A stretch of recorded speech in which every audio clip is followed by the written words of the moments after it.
Hello everyone, स्वागत है आपके अपने चैनल पर। जब हम बात करेंगे वैकेंसीज़ की तो बहुत सारी वैकेंसी अभी आने वाली है और एग्ज़ाम होने वाला है। रेलवे ALP NTPC का नोटिफिकेशन जल्द ही जारी होने वाला है, ठीक है। तो उन सभी एग्ज़ाम्स के लिए हम लोग अभी से प्रिपेयर करेंगे। उस एग्ज़ाम्स के लिए क्यों ना अभी हम लोग तैयारी करें, अभी से हम तैयारी करें। हमारा दो टारगेट होगा, एक तो सीरीज़ चलेगा सब्जेक्टिव टाइप का एक्सप्लेनेशन के साथ, एक हो जाएगा ऑब्जेक्टिव जो आपके सामने में दिख रहा होगा, ठीक है। तो ये हमारा एक सीरीज चलेगा, कंप्लीट सीरीज होगा जिसमें ऑल जो कंटेंट साइंस का होगा, जितने भी क्वेश्चंस प्रीवियस के आते हैं, जो बहुत ही मोस्ट वैल्यूएबल क्वेश्चन है, मोस्ट इंपॉर्टेंट क्वेश्चन है, वो सारे के बारे में हम लोग डिस्कशन करने वाले हैं।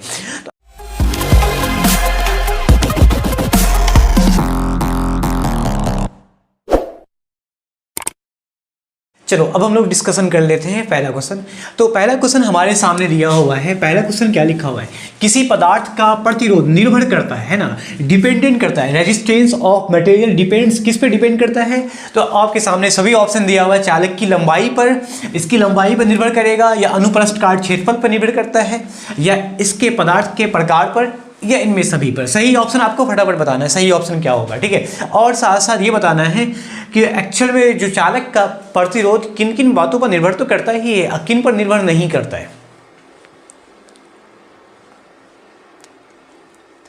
तो फटाफट हम लोग, चलो इस क्वेश्चन का अगर ऑप्शन में देखूंगा तो किसी चालक का, सबसे पहले एक्सप्लेनेशन के साथ चीज़ों को समझ लो। क्या होता है कि जब किसी चालक की बात करते हैं, रेजिस्टेंस ऑफ द मटेरियल जो होगा, जैसे एक चालक तार होगा, ठीक है। ये हमारे पास एक चालक तार है जिसकी लंबाई A से B है, A से B। इसका जो प्रतिरोध होगा, है ना, इस चालक का जो प्रतिरोध होगा वो चालक की लंबाई पर निर्भर करेगा, क्योंकि R समानुपाती होते हैं L के। जितना तार लंबा होगा उतना प्रतिरोध उसका अधिक होगा। तार की लंबाई पर सबसे ज़्यादा निर्भर करता है। चालक की लंबाई अगर ज़्यादा है तो प्रतिरोध ज़्यादा होगा। दूसरा, एक निर्भर करता है अनुप्रस्थ काट क्षेत्रफल पे, एरिया ऑफ क्रॉस सेक्शन पे। एक तार पतला है और एक मोटा है। जब दोनों तार की बात करते हैं ना, तो दोनों तार में जो प्रतिरोध सबसे ज़्यादा होगा वो मोटे तार का ज़्यादा होगा। क्यों? क्योंकि निर्भर करता है उसके एरिया ऑफ क्रॉस सेक्शन पे। ये रिलेशन कहता है कि जितना एरिया होगा, मतलब जितना तार मोटा होगा, एरिया ऑफ क्रॉस सेक्शन अनुप्रस्थ काट ये होता है, ठीक है। जितना तार मोटा होगा उतना ही ज़्यादा उसका रेजिस्टेंस, उतना ज़्यादा एरिया होगा, उसका रेजिस्टेंस उतना ही कम होगा, ठीक है। तो ये ऐसा होता है, रिलेशन बता रहा है। तो दो हो गए, एक तो चालक तार की लंबाई पर, दूसरा अनुप्रस्थ काट क्षेत्रफल पर, मतलब क्रॉस सेक्शनल एरिया पे करेगा, ये मोटाई की बात होती है। तीसरा, पदार्थ के प्रकार पर, उस पर निर्भर करता है कि जो चालक पदार्थ है उसका प्रतिरोध बहुत ही कम होता है, जो विद्युत का अच्छा चालक होगा उसका प्रतिरोध अधिक होगा। यहाँ से एक बात सामने आई कि प्रतिरोध हमारा होता क्या है, रजिस्टर क्या होता है, रेजिस्टेंस क्या होता है, ठीक है। तो देखिए, जब बात करेंगे प्रतिरोध की, इसके नाम में ही छिपा हुआ है प्रतिरोध, रोकना, है ना। ऐसा पदार्थ जो धारा का, विद्युत धारा का, इलेक्ट्रिक करंट का विरोध करेगा, अपने से होकर धारा को प्रवाह होने से रोकने का काम करेगा। तो ऑब्वियसली यहाँ से ये समझ में आया है कि जो सबसे विद्युत का अच्छा सुचालक पदार्थ है, मतलब जिससे पूरा का पूरा करंट फ्लो होता है ना, उससे उसका प्रतिरोध बिल्कुल कम होगा, है ना। तो चालक के पदार्थ के प्रकृति पर भी निर्भर करेगा। तो आपके सामने जो ऑप्शन है, option number D correct option हो जाएगा, ठीक है। ऑप्शन नंबर डी इनमें सभी हो जाएगा, ऑल ऑफ दीज। बढ़ते हैं सेकंड क्वेश्चन में। क्वेश्चन नंबर सेकंड देखो, लिखा हुआ है घरेलू फ्यूज तार होता है ना। डोमेस्टिक फ्यूज जो वायर होता है वो क्या होता है? ऑप्शन के अकॉर्डिंग अति उच्च गलनांक, मतलब क्या उसका high, very high melting point होगा, या निम्न गलनांक होगा, लो मेल्टिंग पॉइंट होगा, या उच्च गलनांक होगा मतलब हाई मेल्टिंग पॉइंट होगा, या इनमें से कोई नहीं। सही ऑप्शन क्या होगा बताना आपको, ठीक है। तो सवाल ये है, कह रहा है कि विद्युत फ्यूज तार जो बना होता है एक्चुअल में उसका मेल्टिंग पॉइंट के, यहाँ ऑप्शन के अकॉर्डिंग हम जब देखेंगे तो यहाँ मेल्टिंग पॉइंट गलनांक की बात हो रही है।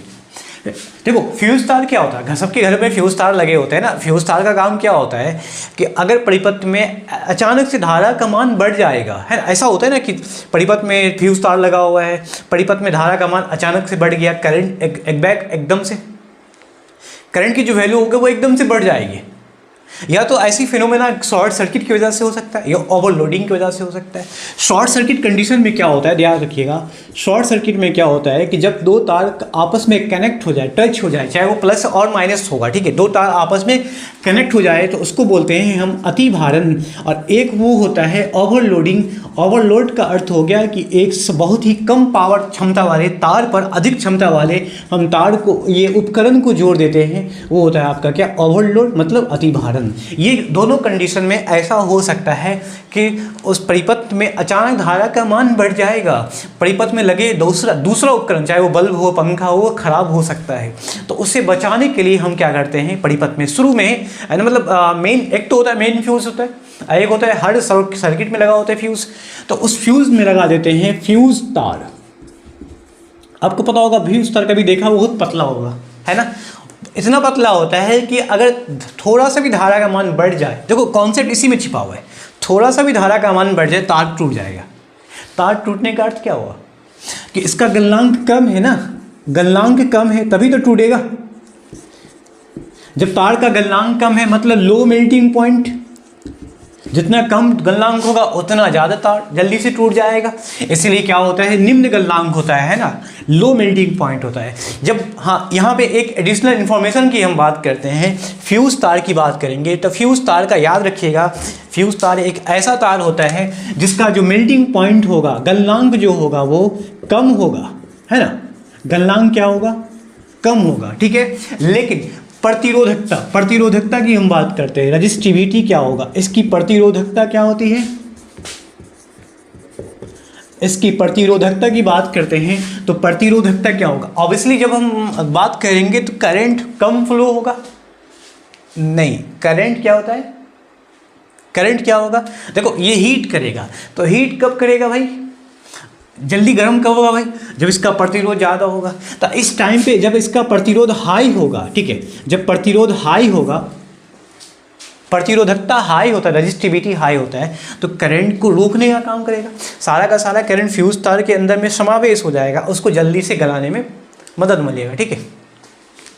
तो दो बात सामने हमारी आई कि जब बात करेंगे फ्यूज तार के, तो फ्यूज तार ऐसे तार के बने होते हैं जिसका गलनांक कम होगा, जिसका प्रतिरोधकता अधिक होगा, ठीक है। चलो इस पॉइंट को तीसरा क्वेश्चन में देखते हैं कि लिखा हुआ है वायुमंडल में प्रकाश के विसरण का कारण क्या होता है ना। विसरण पहले समझ लेंगे कि विसरण क्या होता है, डिफ्यूजन।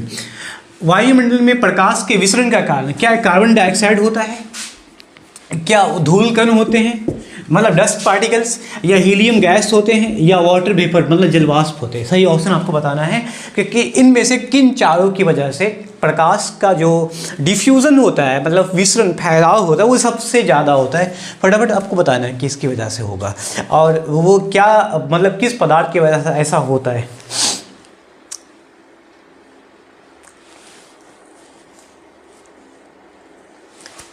तो सही ऑप्शन होगा दो, वायुमंडल में प्रकाश का विसरण का कारण याद रखिएगा डस्ट पार्टिकल की वजह से होता है, धूल कण। देखो बाकी गैस की बात करते हैं तो कार्बन डाइऑक्साइड गैस बहुत ही मतलब हल्की गैस, तो खैर हीलियम होता है, हाइड्रोजन सबसे ज़्यादा, हीलियम हल्की गैस होती है।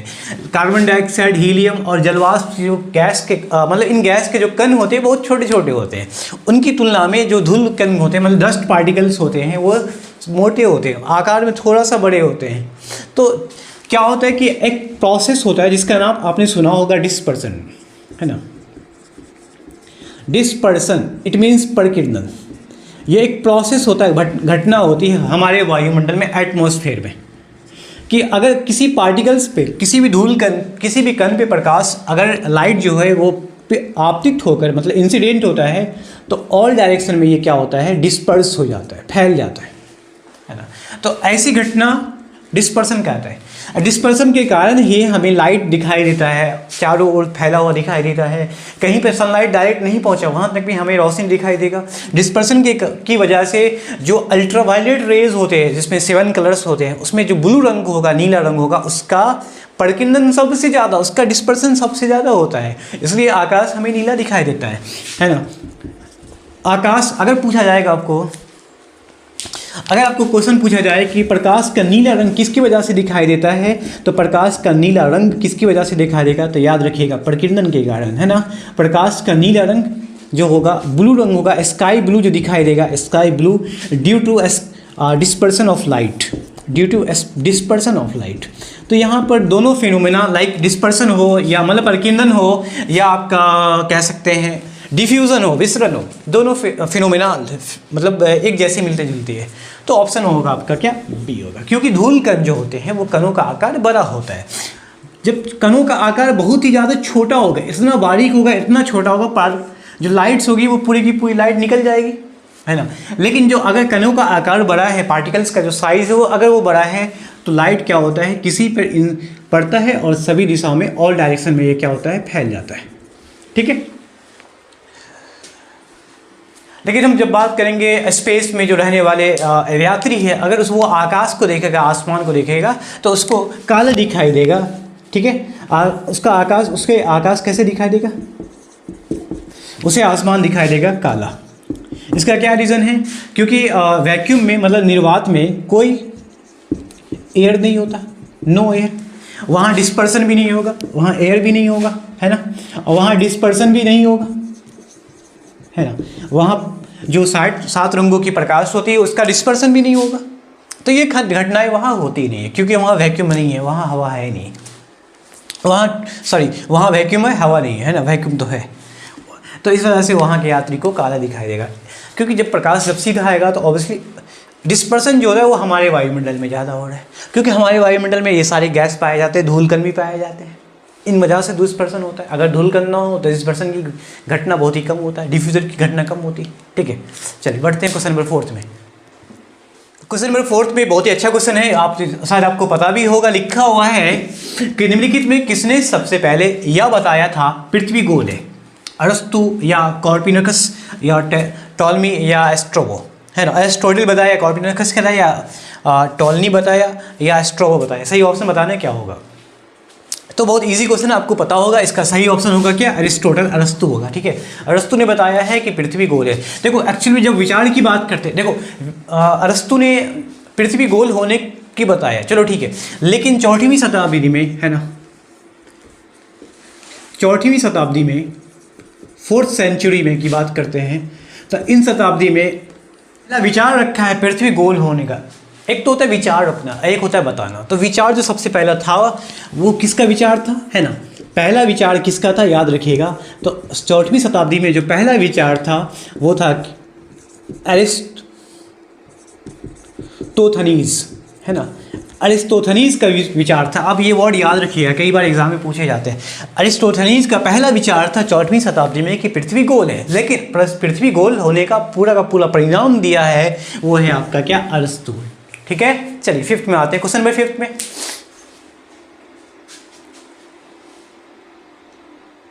क्वेश्चन नंबर 5 में लिखा हुआ है कि जब जल को 0 डिग्री से 10 डिग्री सेंटीग्रेड तक गर्म करते हैं तो सवाल ये है कि उस जल का आयतन क्या होगा।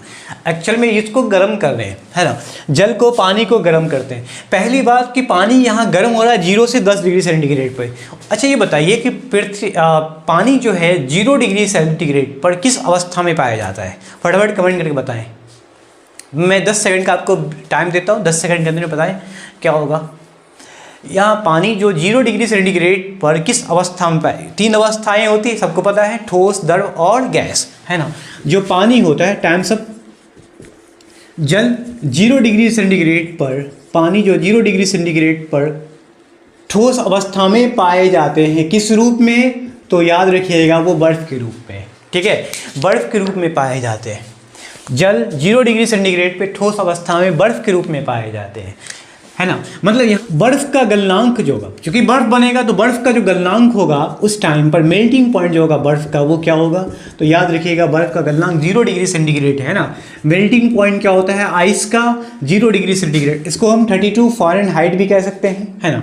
0 डिग्री सेंटीग्रेड बराबर क्या होता है, 32 डिग्री फ़ारेनहाइट भी ये होता है। ठीक है, अब कॉन्सेप्ट को समझना है कि जब पानी को 0 से 10 डिग्री तक गर्म करते हैं तो ऑब्वियसली पानी, हर पदार्थ को जब हम गर्म करते हैं तो ऑब्वियसली वो क्या होता है, उसमें एक ऊर्जा आ जाती है ना। पदार्थ कणों से बना है, पार्टिकल से बना हुआ है, तो उसमें ऊर्जा आ जाएगी जब इसको हम गर्म करेंगे। तो जब 0 से 10 डिग्री सेंटीग्रेड तक हम गर्म करेंगे तो इसके पास ऊर्जा आ गया, इसका मतलब ये होगा कि ये और दूर जाएगा, एक्सपैंड करेगा। तो देखो जितना एरिया कैप्चर करता है ना, घेरता है स्थान, वो उसका क्या होता है, आयतन होता है, ठीक है, वो उसका आयतन हो जाएगा। तो ऑब्वियसली जब हम गर्म करेंगे, जब ठंडी अवस्था में क्या होता है, बर्फ़ के कण बहुत पास पास होते हैं क्योंकि टेम्परेचर कम होता है। अब हम टेम्परेचर को बढ़ा रहे हैं, मतलब बढ़ा रहे हैं, इसका मतलब ऊर्जा दे रहे हैं, इसके कण दूर दूर भागेगा, एक गैस फॉर्म में बनना शुरू हो जाएगा। जब गैस फॉर्म में बढ़ेगा तो उसका आयतन क्या होगा, फैल जाएगा, बढ़ जाएगा, उसका आयतन क्या होगा, बढ़ जाएगा, ठीक है। ऑप्शन ए हो जाएगा, इंक्रीजेज। इंक्रीजेज डिक्रीजेज यहाँ पे और भी लिखा हुआ है, मतलब चेंज नहीं होगा, या पहले घटेगा फिर बढ़ेगा, तो सही ऑप्शन होगा आपका क्या, बढ़ता है, ठीक है। क्वेश्चन नंबर 6 में निम्नलिखित में से विलुप्त जंतु प्रजाति है, तो विलुप्त जंतु प्रजाति है वो है आपका क्या, डोडो पक्षी, ठीक है। बहुत इजी क्वेश्चन है, कौवा, हाथी, टाइगर तो है नहीं, अभी भी ये सब है। हाँ टाइगर है, विलुप्त होने के कगार पर है, अगर इसको संरक्षित रखा जाए तो फ्यूचर में ये बचा रह जा सकता है, ठीक है। अब हमारे टेलीकम्युनिकेशन की वजह से जो कौवा है या जितने भी पक्षियाँ हैं उसकी जान को खतरा है, तो विलुप्त होने का कई सारे कारण होते हैं। तो डोडो पक्षी की जब बात करते हैं तो वो बहुत पहले ही विलुप्त हो चुका है, क्योंकि ये पक्षी ऐसा है जिसके पंख है बट उड़ नहीं सकते हैं, है ना, उड़ नहीं सकते हैं। मतलब इस पक्षी का जो मीट होता है, मीट मतलब इस मसल्स जो होता है वो बहुत ही स्वादिष्ट है, ठीक है। इस पक्षी का जो मीट है वो स्वादिष्ट है। स्वादिष्ट का मतलब ये हुआ, स्वादिष्ट का अर्थ ये हुआ कि दूसरे जानवर के लिए ये ईजिली शिकार बन जाता था, इसलिए ये पक्षी विलुप्त हो गया, अभी उड़ता भी नहीं था। क्वेश्चन नंबर 7 में आते हैं, लिखा हुआ क्वेश्चन नंबर 7 में वेग समय का गुणनफल प्रदान करता है। ऑप्शन है दूरी है, मतलब डिस्टेंस होगा, या विस्थापन होगा, या संवेग होगा, या गति होगा, मतलब डिस्टेंस, डिस्प्लेसमेंट, या मोमेंटम, या स्पीड। सही ऑप्शन बताना है ना।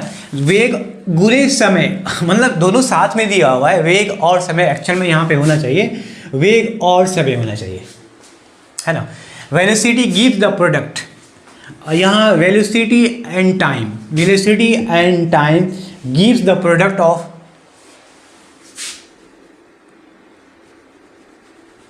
एक सेकेंड, वेलोसिटी। अच्छा फॉर्मूला देखो, फॉर्मूला से आप समझ में आ जाएगा। पहली बात आपने पढ़ा है चाल बराबर, तो चाल बराबर आपने पढ़ा है दूरी बट्टे समय, ठीक है। लेकिन जब हम विस्थापन, यहाँ स्पीड होता है, स्पीड इक्वल्स टू क्या होगा, डिस्टेंस अपॉन टाइम। यहां से फॉर्मूला आ जाएगा दूरी बराबर चाल गुने समय, चाल गुने समय तो दूरी बताएगा। वेग के लिए फॉर्मूला पढ़ते हैं, वेग बराबर क्या, विस्थापन बट्टे समय, है ना। इकाई समय में जितना विस्थापन चलेगा, क्योंकि विस्थापन और वेग दोनों एक सादिश राशि है, एक निश्चित दिशा होती है इसमें, परिणाम तो हर किसी में होता ही है, बट्टे में समय, तो वेग मतलब वेलोसिटी, विस्थापन जो इसका है डिस्प्लेसमेंट वो,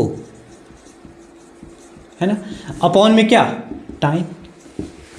यहां से डिस्प्लेसमेंट निकालेंगे वेलोसिटी इंटू टाइम, तो वेलोसिटी और टाइम का गुणनफल क्या कहलाएगा, डिस्प्लेसमेंट कहलाएगा। मतलब विस्थापन बराबर वेग गुने समय, तो वेग गुने समय यहाँ गुना होगा, ठीक है। वेग गुने समय का एक्चुअल में लिखा भी हुआ वर्ड गुणनफल, वो किसके बराबर होगा, विस्थापन के बराबर होगा, ठीक है। ये फॉर्मूला वाला क्वेश्चन दिखते हैं, लिखा हुआ लोहे पर जंग लगना किस प्रकार की अभिक्रिया है का उदाहरण है ना।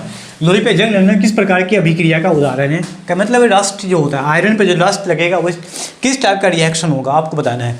भौतिक अभिक्रिया मतलब फिजिकल चेंज, ये फिजिकल चेंज है, ठीक है। या रासायनिक अभिक्रिया, केमिकल चेंज, या प्रतिवर्ती क्रिया मतलब इरिवर्सिबल रिएक्शन, इरिवर्सिबल। पहले हम कॉन्सेप्ट को समझेंगे, उसके बाद ऑप्शन लगाएंगे, ठीक है। इनमें कोई नहीं, तो सही ऑप्शन बताने से पहले मैं एक बात कह रहा हूँ, देखो मैं सही ऑप्शन नहीं बताया, अभी मैं बता रहा हूँ। एक तो भौतिक परिवर्तन होता क्या है, तो याद रखेंगे जिसके कंडीशन को, जिसके शर्त को हम, है ना, उलट सकते हैं, जिसके शर्त को हम उलट सकते हैं वो आपका होगा भौतिक परिवर्तन। लेकिन शर्त उलटने के समय शर्त ये होना चाहिए कि उसके द्रव्यमान में कोई अस्थायी कमी नहीं होना चाहिए, है ना, उसके वेट में, मास में कोई लॉस नहीं होना चाहिए, परिवर्तन के समय, चेंज के समय एक्चुअल में इरिवर्सिबल और फिजिकल चेंज लगभग सेम है, लेकिन थोड़ा सा चेंज इसलिए नहीं होगा क्योंकि फिजिकल में ये होना चाहिए कि कोई भी पदार्थ एक से दूसरे में बन जाएगा, लेकिन उसी से फिर उसी पदार्थ में वापस बनाना है। लाइक हमने अगर ए को गर्म किया, बी बना, अब बी को वापस गर्म ठंडा किया तो ए बना। तो दोनों के वेट में, मास में कोई कमी नहीं होना चाहिए, तब आपका फिजिकल चेंज होगा। कमी आ गई तो रासायनिक परिवर्तन हुआ, कमी आ गई तो रासायनिक परिवर्तन। ठीक है, तो फिजिकल चेंज में कौन कौन आता है, जैसे जल का वाष्प बनना, उसी वाष्प को अगर हम कंडेंस्ड करते, ठंडा करते हैं तो पानी दोबारा पानी बन जाएगा। ठीक है, या हम कह सकते हैं जल का ठंडा होना, पानी अगर ठंडा हुआ तो बर्फ़ बना, और उसी बर्फ़ को अगर हम गर्म करेंगे तो वापस पानी बनेगा। शर्त ये होना चाहिए कि जितना पानी बना है, जितना बर्फ़ बना है, वो बर्फ़ उतना ही पिघल कर पानी बनना चाहिए, तभी ऐसा हो सकता है। ठीक है, तो आपका रस, तो लोहे पे जंग लगना, देखो क्या होता है लोहे पे जंग लगना, तो लोहे को अगर हम छुड़ाते हैं, जंग को छुड़ाते हैं, तो लोहे पे जंग लगा ऑक्साइड्स की वजह से, वाटर वेपर की वजह से लग गया जंग। अब उस जंग को छुड़ाएंगे तो लोहे का जो वेट होगा, वजन होगा, उसमें कमी आ जाएगी, तो कमी आ जाएगी आप क्या होगा, केमिकल चेंज होगा। ठीक है, ये मैच करना है, इसको मिलाना है। देखो लिखा हुआ है कार्ड, तो एसआई यूनिट लिखा हुआ, कार्ड उष्मा शक्ति दाब, कैलोरी पास्कल वाट जूल। तो कार्ड का एसआई यूनिट क्या होता है, जूल होता है ना। पहले एक्चुअली ऑप्शन नहीं दिया, ऑप्शन में नीचे मैं स्लाइड करके ऊपर लाऊंगा। ठीक है, ए का सही ऑप्शन क्या होगा 4। बी उष्मा का एसआई मात्रा बोलेंगे तो ऑब्वियसली कैलोरी हो जाएगा, है ना 1। शक्ति मतलब क्या होता है पावर, वाट हो जाएगा 3, और दाब का होता है पास्कल। ठीक है 4। डी का 2 हो जाएगा, सॉरी डी का 2। तो सही ऑप्शन मैच करेंगे आप लोग, खुद से मैच कर लेंगे, मैं ऑप्शन लाता हूँ। ठीक है, तो आपके सामने ऑप्शन दिया हुआ है, देखो ए का 4 लिखा हुआ है, बी का 1, सी का 3 एंड डी का 2। A4, तो A4 तो सही तीनों में, ABC में ऑप्शन में 1 जो है वो B है, B1 हो गया। ठीक है, तो B1 इसमें भी है, इसमें भी है, ये ऑप्शन आपका कैंसिल, ये तो कैंसिल हो गया क्योंकि A2 है। ठीक है, और C3, तो C3 जो है वो किस में दिया हुआ है, आपका C3 यहाँ दिया हुआ है, ऑप्शन A 100% करेक्ट होगा, और D 2 हो जाएगा, 100% एक सही है। चलिए क्वेश्चन नंबर 10 बायोलॉजी से रिलेटेड दिया हुआ, निम्नलिखित ने किस वैज्ञानिक ने विकासवाद सिद्धांत दिया। ठीक है, विकासवाद सिद्धांत प्रतिपादन किया, तो आपके सामने ऑप्शन दिया हुआ है डार्विन, मैक्सवेल या न्यूटन या जॉनसन, है ना। सही बता लें, जॉनसन का संबंध तो खैर मेरे हिसाब से बायोलॉजी से रिलेटेड नहीं है, न्यूटन तो खैर आप जानते भी होंगे, फेमस है। जॉनसन क्या है, तो अच्छा याद रखिएगा, जो अनुवांशिकी का जनक, कुछ एडिशनल इन्फॉर्मेशन भी आपको ध्यान रखना है ना। अनुवांशिकी का जनक किसे कहते हैं, तो याद रखिएगा अनुवांशिकी का जनक, फादर ऑफ हेरिडिटी क्या होता है, तो ग्रेगर जॉन मेंडल, मैं इसको शॉर्ट में लिखता हूँ जॉन मेंडल, है ना, क्या होगा जॉन मेंडल, ये फादर ऑफ जेनेटिक्स है, इनको बोला गया। अब यहाँ विकासवाद सिद्धांत, तो सवाल है कि विकासवाद सिद्धांत क्या होता है, पहले इसको समझेंगे। वैसे विकासवाद सिद्धांत दिया है डार्विन ने। डार्विन ने कहा है कि हर जीवों में विकास की क्षमता होती है, तो विकास एक मतलब सिस्टेमेटिक तरीके से होता है। आपने सुना भी होगा कि हर एक जीव को अधिक से अधिक संतान उत्पन्न करने की क्षमता होती है ना, अधिक से अधिक संतान उत्पन्न करने की क्षमता होती है, मैक्सिमम, चाहे अपार क्षमता, अपार का मीन्स होता है कि हर जीव अपार क्षमता होगा। ठीक है, अब अगर हर जीव को संतान अधिक उत्पन्न करने की क्षमता होती है तो ऑब्वियसली हर जीवों के बीच में क्या होगा, स्ट्रगल होगा, है ना। हम कह सकते हैं संघर्ष होगा, या तो संघर्ष अपने ही प्रजाति के साथ होगा, या भोजन के लिए होगा, या आवास के लिए होगा, क्योंकि जीवों की संख्या बढ़ गई, हर जीव में संघर्ष होगा।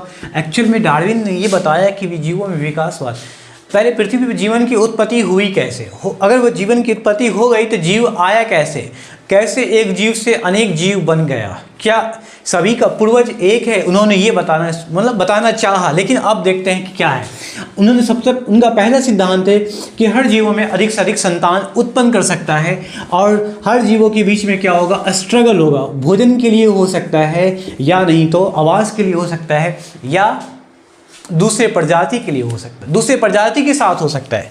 ये दूसरा सिद्धांत होता है। अगर जीवन संघर्ष में जो जीव सफल हो जाएगा, तो सफल होने पर क्या होगा कि जो अनुकूल जीव है ना, सफल जीव क्या होता है, अगली पीढ़ी में विभिन्नताएं लाती है ना, अगली पीढ़ी में वेरिएशन लाता है। सफल जीव क्या होगा, अगली अपनी आबादी का मतलब जनरेट करेगा, उसमें विभिन्नताएं लाएगी। उसके बाद जब विभिन्नता आएगी, वेरिएशन आएगा, बदलाव आएगा। तो जब वेरिएशन आता है ना जीवों में, तो ऑब्वियसली एक नए जीवों का निर्माण होता है ना, नई जीवों की उत्पत्ति हुई, नई जीव की उत्पत्ति। यहाँ से आपका 4 इन्फॉर्मेशन आया। देखो, एक तो है विकासवाद सिद्धांत, किसने प्रतिपादन किया, डार्विन ने। अनुवांशिकी का जनक किसे कहते हैं, मेंडल ने। इन्होंने मटर के पौधे पर अपना प्रयोग किया। सबसे पहले मटर के प्रयोग पे मतलब पौधे से ही पता चला कि अनुवांशिकी का जनक मेंडल को क्यों कहा गया है, ठीक है। अब विकासवाद सिद्धांत है क्या, तो अधिक से अधिक संतान उत्पन्न करने की अपार क्षमता होती है हर जीवों के अंदर में। अगर जीव अपार क्षमता होती है तो उनके बीचों में संघर्ष होगा। संघर्ष के बीच में हो सकता है कि कोई जीव जिंदा रह पाएगा और कोई नहीं रह पाएगा। तो ऑब्वियसली जो जीव जिंदा रह पाएगा वो अगली पीढ़ी में, अगली अपनी पीढ़ी में, आने वाली पीढ़ी में क्या होगा, बदलाव लाएगा, वेरिएशन लाएगा और नई जाति का उत्पत्ति होगा। कहीं ना कहीं एक नए जीवन की उत्पत्ति का एक मतलब विकासवाद सिद्धांत दिया कौन, डार्विन ने, ठीक है। चलिए अगला क्वेश्चन है, लिखा हुआ है 12वां नंबर का, क्या है, चींटी के डंक में कौन सा अमल पाया जाता है। याद रखिएगा, चाहे वो चींटी हो, है ना, और भी हो, चींटी या नेटल हो, नेटल का पौधा होता है, नेटल का पौधा हो, या आप कह सकते हैं मधुमक्खी हो, है ना, इन सब के डंक में पाया जाता है क्या, एसिटिक मेथनोइक अमल पाया जाता है ना। मेथनोइक ऑप्शन सी में है, फॉर्मिक अमल है। मेथनोइक अमल इसको कह सकते हैं, या हम कह सकते हैं फॉर्मिक एसिड, है ना, इसको हम फॉर्मिक अम्ल के नाम से भी जानते हैं, ठीक है। याद रखिएगा, क्योंकि एक्चुअली क्या होता है कि जब चींटी कहीं पे काटता है तो लाल रंग का फूल जाता है, स्वेलिंग हो जाता है, फूलना शुरू हो जाता है। इसका मतलब उसके डंक में ये अम्ल छोड़ के चला जाता है। अब उसको दूर करने का उपाय हम लोग भस्म यूज़ करते हैं, ठीक है। भस्म का यूज़ आप लोग देखे भी गांव घर में क्या होता है कि लोग जो लोहे का यूज़ कर लेते हैं। तो कॉन्सेप्ट ये होता है कि लोहा रस्ट होता है, मतलब जो उससे संक्षारित होता है, उसमें जंग लगे होते हैं। तो जंग लगा लोहा, आपको पता है कि जब किसी लोहे में जंग लगा, मतलब उसमें ऑक्साइड लगा हुआ है, तो उसका जो नेचर कैसा होगा, वो कैसा प्रकृति का होगा, तो वो होता है भस्म।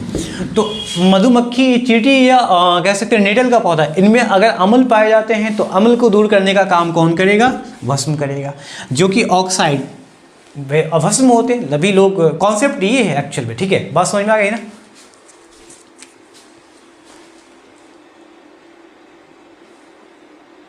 क्वेश्चन नंबर 13 देखेंगे, पृथ्वी के केंद्र पर गुरुत्वाकर्षण के कारण एक्चुअली गुरुत्वीय त्वरण का मान क्या होगा, ये बताया जा रहा है ना। जो एक्सेलरेशन ड्यू टू ग्रेविटी होगा, सेंटर पे क्या होगा, पूछा जा रहा है सेंटर पर क्या होगा, velocity of acceleration due to gravity, ये पूछा जा रहा है कि क्या होगा। तो ऑप्शन में आपको बता दूं क्या होगा ऑप्शन, है ना। एक बार मैं ऑप्शन को ऑन करता हूं। देखिए ऑप्शन में दिया हुआ 0, -1, 1, 9.8 दिया हुआ, चारों ऑप्शन में दिया हुआ। सही ऑप्शन बताना है क्या होगा इसमें, पृथ्वी के केंद्र पर गुरुत्वाकर्षण का कारण। देखो एक तो पृथ्वी के केंद्र की बात हो रही है, और दूसरी भी अब हम बात करते हैं तो पृथ्वी की सतह पर। देखो एक्चुअल में जो गुरुत्वाकर्षण त्वरण होता है, गुरुत्वीय त्वरण जिसको हम कह सकते हैं जी, वो सबसे ज़्यादा कहाँ होगा, तो याद रखिएगा पृथ्वी के सतह पर होगा। पृथ्वी के लिए पृथ्वी के सतह पर होगा, है ना, ऑन सरफेस पृथ्वी की सतह पर होगा। गुरुत्वीय त्वरण का मान कितना होता है भाई, तो आपने पढ़ा है 9.8 SI यूनिट, याद रखिएगा, मीटर पर सेकेंड स्क्वायर, ठीक है। अप्रॉक्स में जब कैलकुलेशन की बात करते हैं तो 10 मीटर पर सेकेंड स्क्वायर का यूज़ करते हैं। लेकिन ये तो पृथ्वी के लेयर पर है, पृथ्वी के सतह पर है, इसका अधिकतम मान जैसे जैसे पृथ्वी के ऊंचाई S तक पहुंचेंगे वैसे वैसे जी का मान घटता जाएगा। एक टाइम ऐसा आएगा कि जी का मान हो जाएगा 0। तो जैसे ही जी का मान, गुरुत्वीय त्वरण का मान 0 होगा, इट मीन्स कि वहाँ से स्पेस शुरू हो जाएगा, नो एयर, कोई हवा होगा ही नहीं। लेकिन बात करें केंद्र की, तो केंद्र ये होता है नीचे की ओर, है ना। तो जैसे जैसे केंद्र की ओर बढ़ेंगे, सपोज इस पॉइंट पे हम गुरुत्वीय त्वरण की वैल्यू फाइंड करते हैं इस पॉइंट पर, तो उसके लिए मैं एक फार्मूला बताऊंगा, जी डैश, एक नया गुरुत्वीय त्वरण होगा, जी डैश बराबर जी इंटू, एक रिलेशन होता है, G dash equal to G into 1 minus H upon R। आपको पता है कि R क्या होता है, तो आर होता है पृथ्वी की त्रिज्या, ये टोटल पृथ्वी की त्रिज्या। एच क्या होगा, तो एच होगा जहाँ से हमें निकालना है सतह से और जिस पॉइंट पे निकालना है वो दूरी, सपोज इस पॉइंट पे निकालना है तो ये हो जाएगा आपका एच, लेकिन एक्चुअल में पूरा का निकालना है क्योंकि वस्तु जो है वो केंद्र पर है, इस पॉइंट पर है, मतलब कितना दूरी पर है, आर दूरी पर है। ये टोटल क्या हो जाएगा, एच किसके बराबर, आर के बराबर। तो केंद्र की बात करेंगे है ना, जब सेंटर की बात करते हैं तो सेंटर पे जी की वैल्यू क्या होगी वो बताना है, तो वहाँ पर उस टाइम पर एच बराबर क्या होगा, आर। जो ये दूरी होगा वो आर के बराबर होगा, तो यहाँ से नया फार्मूला आ जाएगा, जी डैश इक्वल्स टू क्या होगा, जब एच दोनों बराबर होगा तो ये दोनों वैल्यू कैंसिल हो जाएगा, G into 1 minus R upon R, क्योंकि हम एच की जगह पे आर को पुट कर सकते हैं तो ये कैंसिल हो जाएगा।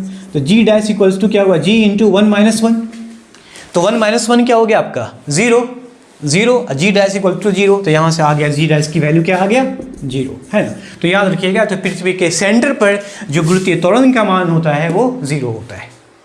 किस वैज्ञानिक ने दिया, तो पदार्थ का जो परमाणु सिद्धांत है, क्या वो मैक्सवेल या पास्कल या जॉन डाल्टन या न्यूटन। तो न्यूटन का अपना तीन नियम है, खासकर आपने पढ़ा भी होगा, न्यूटन का गुरुत्वाकर्षण नियम भी है। तो न्यूटन तो है नहीं, पहली बात, पास्कल भी नहीं होगा, मैक्सवेल भी नहीं होगा, सही ऑप्शन है जॉन डाल्टन, ठीक है, ऑप्शन सी सही होगा, जॉन डाल्टन सही होगा। देखो परमाणु जो सिद्धांत है, एक्चुअल में जो परमाणु उन्होंने बताया कि हर एक पदार्थ परमाणु से बना हुआ है, अति सूक्ष्मतम कण से बना है, उन कणों को बोला गया उन्होंने, पर एक्चुअल में उसका नाम उन्होंने नाम रख दिया कि वो परमाणु। हर एक पदार्थ बहुत छोटे छोटे कणों से बने होते हैं, उन कणों का नाम उन्होंने परमाणु कह दिया, एटम कह दिया। अब उन्होंने ये भी बात कह दिया अपने सिद्धांत में कि परमाणु अविभाज्य है, ये तो बहुत मेरे हिसाब से सही नहीं होगा, क्योंकि आपने पढ़ा भी होगा कि परमाणु को बाद में इसको विभाजित किया जा सकता है, सुना भी होगा इलेक्ट्रॉन, प्रोटॉन, न्यूट्रॉन, जो तीन मौलिक कण होते हैं, फंडामेंटल्स जो पार्टिकल्स होते हैं, इलेक्ट्रॉन, प्रोटॉन और न्यूट्रॉन, उस परमाणु को किस में विभाजित कर दिया गया, एक्चुअल में उनके अनुसार तो अविभाज्य है, तो उनका ये सिद्धांत कहीं ना कहीं क्या हो गया, गलत। फिर बाद में यही सिद्धांत क्या हो गया, एक्सप्लेन किया गया, है ना, बोर्स के परमाणु द्वारा, रदरफोर्ड हो गया, यहाँ आपने जॉन कह सकते क्या नाम था उसका, थॉमसन हो गया, बोर्स हो गया, रदरफोर्ड, इन वैज्ञानिकों द्वारा, है ना, उनको साबित किया कि हाँ पदार्थ में जो इलेक्ट्रॉन भी होते हैं, प्रोटॉन भी होते हैं और न्यूट्रॉन होते हैं, ऋण आवेशित इलेक्ट्रॉन, धन आवेशित प्रोटॉन और अन आवेशित न्यूट्रॉन होते हैं। जहाँ उस पदार्थ के कण में अगर कोई पदार्थ परमाणु से बना हुआ है तो परमाणु को डाल्टन के अनुसार अविभाज्य है, लेकिन अनेक प्रयोगों से ये पता चला कि वो परमाणु विभाजित किया जा सकता है, उस परमाणु को डिवाइड कर सकते हैं, बांट सकते हैं, तो किसमें, उसके और भी छोटे छोटे कण जिसका नाम है इलेक्ट्रॉन, प्रोटॉन और न्यूट्रॉन। अब बोर्स ने मतलब परमाणु का स्ट्रक्चर भी बताया तीन वैज्ञानिकों ने, तो स्ट्रक्चर आपको सामने ये आया है इस टाइप का, पूरा एक्सप्लेन करने की जरूरत नहीं है, अभी हम चीज़ों को शॉर्ट में समझा रहे हैं। देखो ये नाभिक हो गया, पहली कक्षा, दूसरी कक्षा, तीसरी कक्षा, हर एक परमाणु में इलेक्ट्रॉन की कक्षाएं होती है, निश्चित ऊर्जा वाली कक्षा होती है जो इलेक्ट्रॉन चक्कर लगाते हैं। तो जब बात करेंगे न्यूट्रॉन की और प्रोटॉन की, तो ये दोनों क्या होते हैं कि नाभिक के अंदर स्थित होते हैं, इलेक्ट्रॉन इन कक्षाओं में चक्कर लगाते हैं। ये था परमाणु सिद्धांत, था एक्चुअल में डाल्टन का था, लेकिन ये सिद्धांत जो परमाणु का संरचना दिया, परमाणु का स्ट्रक्चर दिया, वो बोर्स के द्वारा दिया गया, ठीक है। चलिए क्वेश्चन नंबर 15 की बात करते हैं। लिखा हुआ पीयूष ग्रंथि मानव शरीर के किस अंग में स्थित होता है। पीयूष ग्रंथि सवाल है पिट्यूटरी ग्लैंड। तो याद रखिएगा पिट्यूटरी ग्लैंड जो होता है इंसान के शरीर में, देखो पोजीशन की बात करते हैं तो पोजीशन यहाँ पर हाइपोथैलेमस, आपने सुना भी होगा, हाइपोथैलेमस जो ब्रेन का पार्ट होता है उसके जस्ट नीचे होता है ना। मैं डायग्राम दिखा देता बट है नहीं मेरे पास अवेलेबल, तो बाद में दिखा दूंगा इसका मैं।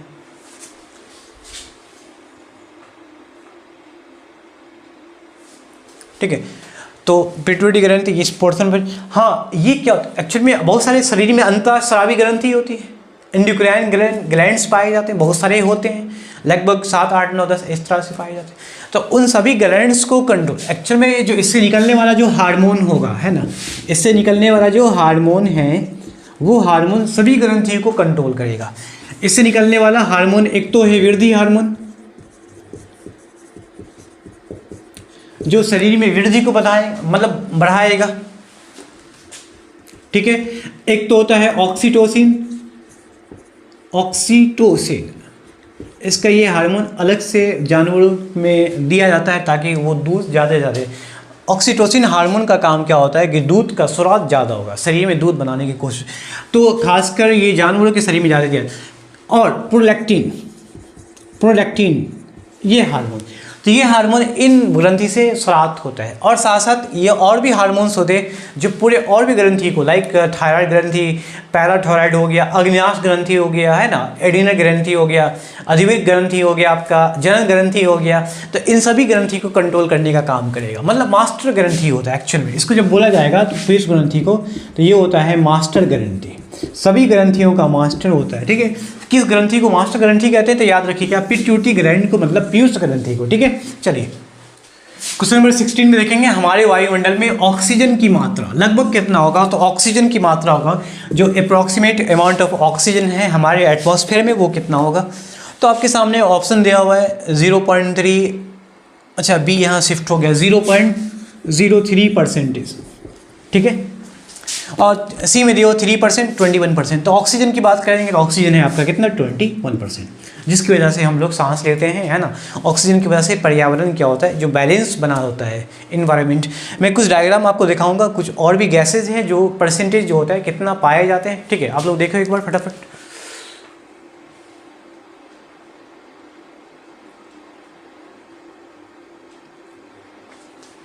सबसे ज़्यादा गैस की बात करते हैं तो नाइट्रोजन गैस सबसे ज़्यादा है, कितना 78% के अप्रॉक्स में होगा, परसेंटेज है, वॉल्यूम है। ठीक है, ऑक्सीजन है 20.9 समथिंग है, तो 21 हो गया अप्रॉक्स में। उसके बाद तीसरे नंबर पे है आर्गन है, फिर चौथे नंबर पे कार्बन डाइऑक्साइड है, फिर नियॉन है, हीलियम है और क्रिप्टन। इन और भी गैसेज हैं, अन्य गैसेज हैं, तो ये सब गैस मिलकर टोटल कितना बनाता है। हाइड्रोजन भी है, ऐसा वो हाइट पोर्सन है थोड़ा सा, तो ये सब गैस मिलकर एक 100% बनाता है। ठीक है, चलिए 17 में देखेंगे वायुमंडल में उपस्थित सबसे हल्की गैस की बात हो रही है। सबसे हल्की गैस, तो याद रखिएगा जो सबसे हल्की गैस होती है वो हाइड्रोजन होता है। हाइड्रोजन से हल्का कोई गैस होता ही नहीं है। उसके बाद है हीलियम, तो सबसे हल्की गैस क्या होगा, हाइड्रोजन होगा। क्वेश्चन नंबर 18 में देखेंगे हमारे पृथ्वी में सबसे अधिक मात्रा में कौन सी धातु मौजूद है। पृथ्वी की बात हो रही है, अर्थ सरफेस की बात हो रही है, कौन सी धातु मौजूद है। याद रखिएगा जो पृथ्वी की सतह पे जो सबसे अधिक मात्रा में मौजूद होती है वो है एल्युमिनियम। और ये भी याद रखना है कि फर्स्ट नंबर पे तो खैर आपका एल्युमिनियम मौजूद है, सेकंड नंबर पर कौन है तो याद रखिएगा वो है आयरन, और थर्ड नंबर पर कौन है आपका कैल्शियम। ये तीन तत्व याद। मेटल की बात हो रही है, सिर्फ और सिर्फ मेटल की बात हो रही है ना। सबसे ज़्यादा जो धातु पाए जाते हैं पृथ्वी की सतह पे वो एल्युमिनियम है, दूसरे नंबर पे लोहा और तीसरे नंबर पर कैल्शियम। ठीक है, चलिए 19 क्वेश्चन बस में लिखा हुआ है कि बस में ड्राइवर के पास लगा दर्पण कौन सा होता है। तो बस में ड्राइवर के पास, सामने की बात हो रही है, पश्च दृश्य कह सकते हैं, है ना, या हम उसको कह सकते हैं नियर द ड्राइवर। जो बस के पास लगे होते हैं, बस के मतलब साइड मिरर के रूप में हम कह सकते हैं, साइड मिरर होता है ये, है ना। वो कौन सा दर्पण होता है तो आपको पता होना चाहिए, वो दर्पण है उत्तल दर्पण। उत्तल दर्पण की बात करने की इसका जो पोर्शन होगा इस टाइप से दिखेगा। इसमें जो बीच का भाग होता है, जो भाग धंसा होता है, एक्चुअल में वो अपरावर्तक होता है, नॉन रिफ्लेक्टिंग होता है। जो भाग परावर्तक होता है वो इस टाइप से आपको दिखाएगा, वो होता है रिफ्लेक्टिंग। जो ऊपर से उबला हुआ रहेगा, है ना, उबला रहेगा, अंदर से क्या होगा, उबला हुआ नहीं रहेगा, नॉन रिफ्लेक्टिंग होता है। तो इस टाइप की सतह होती है। जब हम इसकी बात करते हैं तो इसका जो एरिया ऑफ विजन है ना, इस दर्पण का जो एरिया ऑफ विजन है, जिसको हम कह सकते हैं दृष्टि परास, है ना, दृष्टि क्षेत्र कह सकते हैं। इसका जो उत्तल दर्पण का जो दृष्टि क्षेत्र है वो सबसे ज़्यादा होता है। हमेशा याद रखिएगा उत्तल दर्पण द्वारा बना प्रतिबिंब जो होगा, जो इसका जो इमेज बनेगा वो हमेशा सीधा बनेगा, छोटा, परंतु छोटा बनेगा लेकिन सीधा बनेगा। ठीक है, क्लास 9th में आपने पढ़ा भी होगा कि छोटा बनता है परंतु सीधा बनता है। अगर उल्टा बनता है तो फिर ऑब्वियसली बस का जो नीचे वाला पोर्शन, चक्का वाला पोर्शन होता है वो ऊपर दिखाई देगा, छत वाला पोर्शन आपको नीचे दिखाई देगा। तो इसलिए उत्तल दर्पण का प्रयोग करते हैं। अवतल में दोनों स्थिति होती है। अवतल में कब सीधा बनेगा, जब वस्तु पास होता हो, दूर जाने में वस्तु उल्टा बनता है, वस्तु का प्रतिबिंब उल्टा बनता है। तो उत्तल दर्पण का दृष्टि क्षेत्र बड़ा इसलिए होता है क्योंकि दूर तक दिखाई दे वस्तु, है ना, उसको अपने आईना में कैप्चर कर ले। ठीक है, 20 की बात करते हैं। श्वेत प्रकाश को भिन्न भिन्न रंगों में विभक्त करने की प्रक्रिया को क्या कहा गया है। तो अगला जो श्वेत प्रकाश होता है, अल्ट्रा वायलेट रे, जिसमें है ना श्वेत प्रकाश, जो वाइट लाइट होता है ना, जो 7 कलर का मिश्रण है, कौन कौन कलर है तो आपको पता है, विबग्योर, ये सारे कलर्स होते हैं। एक क्रम की बात करते हैं, नीचे से ऊपर के क्रम की बात करते हैं। 7 रंगों में बांटने के लिए सपोज मान लो एक प्रिज्म, वैसे एक और होता है जिसको आप पढ़े भी होंगे, आपने कभी देखा भी होगा, साफ आसमान में जब बादल के बारिश होने के बाद आपको अर्धवृत्ताकार पट्टी दिखाई देती होगी, वो एक्चुअल में वो रेनबो इंद्रधनुष होता है। तो वो ऑप्शन में दिया हुआ ही नहीं है, ऑप्शन में दिया हुआ है क्या, प्रिज्म। जब लाइट है ना इंसिडेंट होता है प्रिज्म पर तो क्या होगा, ये एक्चुअल में सीधा जाना चाहिए, लेकिन वो जो प्रिज्म होता है वो कांच का बना होगा, वो डिफिएट हो जाएगा, पाथ से चेंज हो जाएगा, मुड़ जाएगा, परिवर्तन कर लेगा, इस तरह से 7 रंगों में बट जाएगा। ठीक है, बटने के बाद फिर पुनः क्या होगा, 7 रंगों का एक पैटर्न तैयार करेगा उसी मीडियम में आने के बाद। ठीक है, तो 7 रंगों में बटने की प्रक्रिया, ये तो पूछा जा रहा है कि श्वेत प्रकाश अलग अलग रंगों में बटने की प्रक्रिया, जो सबसे नीचे होता है वो बैगनी होता है, वायलेट होता है, और सबसे ऊपर रेड होता है, सबसे कम विचलन, है ना। जब बात करेंगे वैसे तो आपका ऑप्शन होगा प्रिज्म तो है, एक होता है पानी की बूंद, इंद्रधनुष हवा में लटके पानी की बूंद की वजह से बनता है। पानी की बूंद में 3 घटना होती है तब जाके इंद्रधनुष बनता है। लेकिन प्रिज्म की बात करते हैं तो प्रिज्म में आपतन होगा, किरणें, है ना, एक तो अपवर्तन हुआ, एक तो वर्ण विक्षेपण हुआ। लेकिन पानी की बूंद में क्या होता है कि प्रकाश पानी की बूंद पे पड़ती है तो आपतित हो ही रही है, पहले अपवर्तित होगा, फिर पूर्ण आंतरिक परावर्तन होगा, टोटल इंटरनल रिफ्लेक्शन, ताकि उसी मीडियम में रिवर्स हो जाएगा 7 रंगों की प्रकाश, यहीं से 7 रंगों में बटना शुरू है। फिर क्या होगा, फिर से वो अपवर्तन होना शुरू हो जाएगा। ठीक है, तो इस तरह से पानी की बूंद से हमें अर्धवृत्ताकार पट्टी दिखाई दे रही है जिसको हम रेनबो कहते हैं। उसी प्रकार से प्रिज्म में भी क्या होता है कि सब प्रकाश 7 रंगों, तो 7 रंगों में बांटने के लिए पानी का बूंद भी होता है और प्रिज्म भी होता है। ठीक है, तो सबसे नीचे बैगनी होगा। तो ओवरऑल आज का सीरीज हम यहाँ पे फिनिश करते हैं। आपको पसंद आया होगा, सीरीज पसंद आया तो वीडियो को जरूर लाइक कर दें, शेयर भी कर दें, क्योंकि हम मिलेंगे नेक्स्ट वीडियो में एक नए इंपॉर्टेंट क्वेश्चन के साथ जो प्रीवियस ईयर में पूछे जाते हैं।